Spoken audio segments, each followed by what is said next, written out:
Minsan nag-away pa kami ng tatay ko. Pangalawang nanay mo yan. Hindi, tita tawag ko dyan. Tapos, may reason yun eh. Yung nanay ng misis ko, biyenan ko, nagtanong siya sa ibang tao na, ba't si Julius hindi ako tinatawag na nanay? Until such time, pinaliwanag ko. Unang-una yung nanay na word sa akin is sagrado.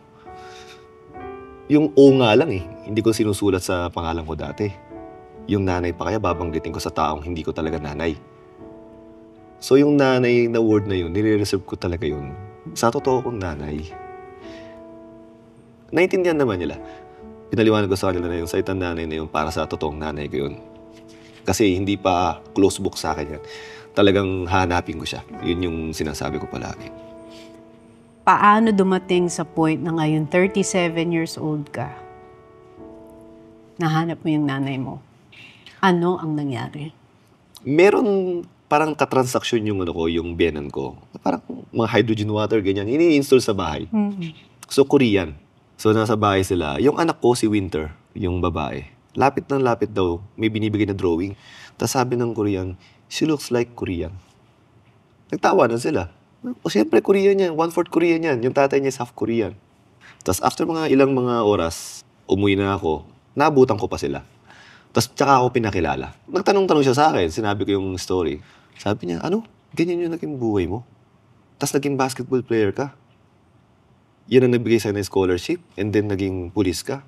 Despite ng ganyan yung sitwasyon mo sa buhay? Tumutulong ako sa mga tao na mahanap yung mga magulang nila. Pero yan, sobrang interesting. Papakilala kita sa producer ng Mother's Spring Day, ang pangalan ng palabas nila. Unang pitch pa lang daw niya, unang sabi pa lang niya, tulungan natin yan. Parang ganun yung nangyari. Yung nag-i-install ng tubig, may kakilalang producer sa Korea. Grabe naman yung connection na yun. Talaga? Parang anghel nga. Hanggang ngayon, ang tawag ko sa kanya, Angel. Sir Steve, you're an angel. Yun ang lagi ko sinasabi. Once in a while, nagme-message siya, hinahanap namin yung nanay mo, ganyan, hinahanap namin. Pero medyo nahirapan lang. Kasi unang-una, mali yung spelling ko. Tapos, privacy law. Hindi ka to basta pwedeng kumuha ng details. Lalo kung foreigner ka, punta ka doon. Pa-register ka, bago ko kanila bigyan ng details kung papayag yung kabila. Kahit sila, gano'n na nangyari sa kanila, hindi naging madali. After 2 months, sabi nila, teka lang, meron pa kami isang paraan. Pinost nila yung picture ng nanay ko sa show nila every week. Wait, paano nila nalaman na yun yung picture ng nanay mo? Hiningi sa akin. May picture ako ng nanay ko. Yung family picture namin. Nanay ko, tatay ko, tsaka yung baby pa ako. Yan yun? Yes. Ito. Oh my! So, pinost nila yan sa TV show nila. Hinahanap nila tong girl na to. Parang ganon. After 3 months, meron tumawag from LA. Kaibigan niya nung high school. Ayun lang, wala na rin silang contact pala. Nagpunta pa yung producer doon Ay! Oh. Pero maganda yung lead na nabigay, yung school. So pinuntahan nila yung school sa Korea. Ngayon, sinubukan pala nilang alamin lahat ng kaklase niya. Talagang ambay din nung taga-school eh. Ngayon, lahat ng mga naging kaklase niya, tinignan nila kung sino pa yung may contact sila. Inisa-isa nila. Grabe pala yan. Isa-isahin. Grabe. Yes, tapos? Sa mga nag-reply, tinanong nila kung may contact pa sila ron. So, meron ba? Merong isa. May isa. Okay. Yung best friend niya na nagtatrabaho sa isang church, pinuntahan nila ngayon doon. So ngayon, tinawagan nila. Pumayag naman yung nanay ko na puntahan siya, pero sa show, hindi muna sinabi kung pumayag o hindi. Ang nakakatuwa lang kasi doon, di ba? Kahit na ano man yung nangyari, ano man yung naging reason, ba't ako pinapunta ng Pilipinas? The mere fact na narinig ko doon sa TV, kung paano niya sinabi na, okay ba ang anak ko? Boy ba siya? At gusto niya ako makita. Wala na lahat yun. Ang gusto ko lang mangyari, makita ko na siya. So yun, pumunta sila. Pinuntahan nila doon sa bahay. Tapos kinakabahan din yung nagpunta ron kung magpapakita pa ba o hindi kasi iba yung telepono sa personal eh. Tapos pinakita yung picture ko, tinatapan mo na yung mukha nila. So, baligtaran yung picture. Kilala mo ba ito?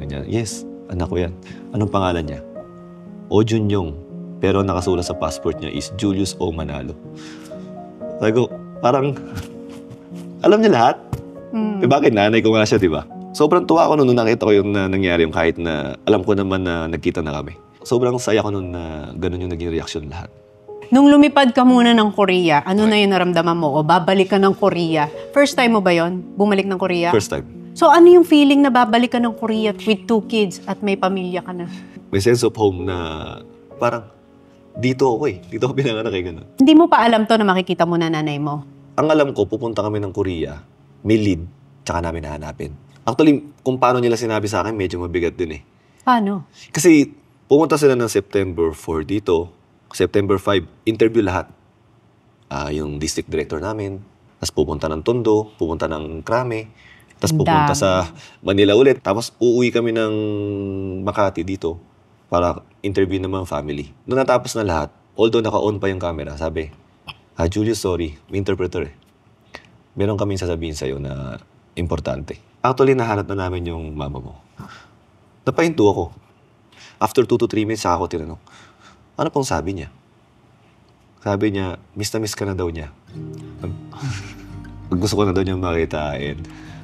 Yung ibang details, ito mo na malalaman sa ako rin. Iyak-iyak na. Pati misis ko, iyak nun. Lahat kami talaga iyak nun. Yung sinabing miss na miss ka? Eh kasi ganun din yung feeling mo, miss na miss mo na din siya eh. 31 years. Yun. So pagdating ng Korea, yun, pinagpahinga muna kami siyempre kain. Tapos, iniwanan nila kaming credit card. Kumain kayo kung saan yung gustong kumain muna. Pila to muna. Kinumagahan, ganun din. Sabi sa akin, you wear your uniform. Police. Kinabahan na ako, ganyan na. Bakit magkikita na ba kami? Kasi representation ko na yun eh. Na ito na ako. Kumbaga, I hope you're proud, di ba? Parang ganun na eh. Pumunta kami ng probinsya. 3 hours. Kasi ang nanay ko pala is lumipat sa probinsya dahil may mga nangyari sa kanya. Pagpunta namin doon, pinapunta muna kami sa mga park, gano'n, pasyal muna para ma-relax. Kasi may nangyayari na palang interview doon sa kanya. May taping na rin na nangyayari. So, pagdating sa lugar, sinabihan na kami na baka daw mag-meet na kami. Baka, lagi silang ganun. Okay, so habang sinasabi sa'yo na baka mag-meet na kayo ng nanay mo, ano yung feeling? Hindi ko ma-explain yung feelings ko noon. Talagang kinakabahan ako, nasa kotse nanginginig ako. Tapos, yung isang host, dalawa yung host eh. Ini-interview niya ako. May mga tanong siya sa akin na parang siguro malibang lang. Tapos, ang huling tanong niya sa akin is, kung makikita mo ba yung nanay mo, maalala mo pa kaya? Sabi ko, yes. Feeling ko maalala ko kasi nanay ko yun eh. Sabi niya, humarap ka dun. Layo. Tapos siyempre may mga staff din. Sabi niya, nandiyan na yung nanay mo.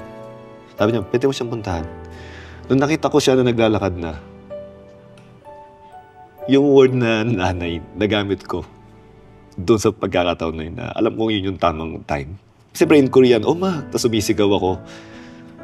Wala naman silang sinabi sa akin na kung ano man. Basta tumakbo ako. Gusto kong, siguro mag-meet kami dapat sa gitna. Pero hindi, siyempre mas tumakbo ako. Habang tumatakbo ako, naging basketball player, naging college, naging high school, elementary, and then 6 years old. Pagyakap mo, bumalik yung 6 years old na ikaw? Yung 6 years old na nasa airport, na hindi ko naibigay sa kanya ng time na yun. Na nanakaw sa akin. Nakuha ko ng time na yun. Para talagang teleserye. Ano ba yan? Parang kinabog lahat ng K-drama nung pangyayari sa buhay mo. Anong sinabi niya sa'yo? Nagsasorry siya. Naririnig ko in English and in Korean language. Nagsasorry talaga siya. Tapos ako, ma, ganyan. I love you so much. I love you so much. Ginaganon, niyaya ko siya. Tapos, yung hagulgul ko nun, hindi ko nga alam na gano'n na pala yung hagulgul ko nung napanood ko na yung video na. Talagang feeling ko talaga 6 years old ako na yung pag umuwi yung nanay mo na nakita mo na parang... Oo, excited na excited. Anong feeling na mayakap mo siya uli? Hindi ko maisip kung natotoo pala yun. Tapos, parang ayaw ko matapos yung... Actually, ang tagal nun eh. Ang tagal nun. Hindi nila kami naawat, hinaya lang nila kami. Sobrang talagang... Parang nabuo na yung pagkatao mo, no? Yun talaga. Kasi sa buhay ko, kontento ako sa mga nangyari sa akin eh. Lahat ng iniis ko is about my family na lang. Pero alam ko may isang kulang na hindi pa nangyayari. In God's perfect time, sobrang perfect. Nakita niya yung anak ko, family ko. Sobrang perfect nung timing nun na kung kailan okay na ako. Hindi kami pinagkita ng mas maaga. Kasi baka mamaya hindi pa ako okay, struggling pa ako. Baka hindi siya maging masaya sa akin. Tapos, sinabi ko sa kanya na hindi mo kailangan mag-sorry. The mere fact na nag-stay kang buhay, yun yung laging panalangin eh. Just hold on. Malapit na, hanapin na kita. Just hold on, pupuntahan na kita. Paano yung nag-usap kayo? Ano yung unang tinanong mo sa kanya? Nasaan yung mga kapatid ko? No, napa-English eh. No, only son, only child. So, yung napakinggan ko na yun, and yung napanood ko, it makes sense na hindi pala totoo. Parang ang nagsabi sa tatay ko na mag-aasawa na siya, is kamag-anak pala namin, hindi rin pala siya. Para hindi na kausapin ng tatay ko siya. Minsan nagka-boyfriend siya, pero dahil ayaw na daw niya magkaanak, kaya sila. Nag-iwalay. Ang sinasabi niya palagi na, basta't isa lang ang anak ko, o Junjun lang, parang gano'n. Kaya minsan ayaw magtanong sa kanya, every time nagtatanong ako, biglang, sa pool palagi sa akin yung sagot niya na, alam mo, with conviction. May tinanong ko pala ako isa, na nung time na hindi pa tayo nagkikita, naiisip mo ba ako? Napa-English na naman. Every day, of course, every day. You're my only son. And ang sabay pinakuha niya yung Google Translate. Nagsalita siya na dinala kita sa tiyan ko. Paano kita makakalimutan? May mga tanong ako na nasagot. And may mga tanong ako na hindi ko na kailangan ng kasagutan. Kasi sa pangyayari, nagkaroon na ng kasagutan. Tinanong mo ba yung nanay mo kung hinanap ka rin niya? Yung isa sa mga tinatanong ng mga ibang tao sa akin. May mga nangyari kasi sa kanya. Unang-una inalagaan niya yung lola ko. Yung kasama niya sa airport. Nagkasakit. Alzheimer's. Walang ibang mag-aalaga. Only girl ang nanay ko. Tapos mayroon siya 5 kuya. So, nanay ko nag-aalaga sa lola ko. Yung lola ko, nung nagkaka-Alzheimer's na, gusto niya yung picture ko makuha. Hanggang sa nawala niya. Pero bago mamatay ang lola ko, is hinahanap daw ako ng lola ko na, si Junyong, umuwi na ba? Junyong, umuwi na ba? Yun yung mga side stories na hindi pa alam ng ibang tao. Kaya sobrang sakit daw sa nanay ko nung pagkawala ng nanay niya. Tapos, hinahanap pa daw ako na kahit siya hindi pa kanya nakikita. So, hindi capable ang nanay ko na hanapin ako ng time na yun. And that's why siguro, ang ginawa ng Diyos, ako yung pinalakas niya para magkaroon ako ng means na hanapin siya. The mere fact na lahat na nangyari na yun, and everyday siya nagsisisi sa nangyari na yun, tapos gusto niya pala ako makita, miss na rin niya ako. Hindi ko na kailangan ng kasagutan na yun. I just need to move on and maging masaya kami. So, paano mo ngayon i-describe yung story na nangyari sa'yo? Yung journey ng buhay mo? It heals and touches other people. Siguro, yun din yung way na ginawa ni God para may mga ibang pamilya rin din na mahawakan, na ma-inspire sila na kahit ano man yung nangyari sa kanila ng mga magulang nila, is mag-reconcile pa rin sila. Kasi mas masarap mas masaya na yung magulang mo is nandyan and okay kayo. Para akong nabuhay sa loob ng Korean novela. Yun ang... Parang kay drama yung story ng buhay mo, no? Kaya ayoko manood ng Korean novela. Usually yung story, lalaki, naging successful, and then yung nanay niya nawawala, mahanap niya. Ba't ako walang ganun? Lagi kong tinatanong Lagi kong nafe-feel na hindi pa ako blessed. Ba't ako ganito yung sitwasyon ko? Alam ko nandiyan yung nanay ko, di ko makita. Yung pala, sobrang blessed ko pala. Kasi hindi ko alam kung ordinary ba yung nangyari sa akin, kung mangyayari ba sa ibang tao yun. Yung ganong klaseng pangyayari sa buhay ko, di ba? So, naisip ko bigla na, huwag mong kukwestiyonin talaga yung plano ng, di ba? Mas maganda talaga yung bibigay niya. Ng Palagi. Diyos? Yes. Minsan matagal, no? But worth it palagi.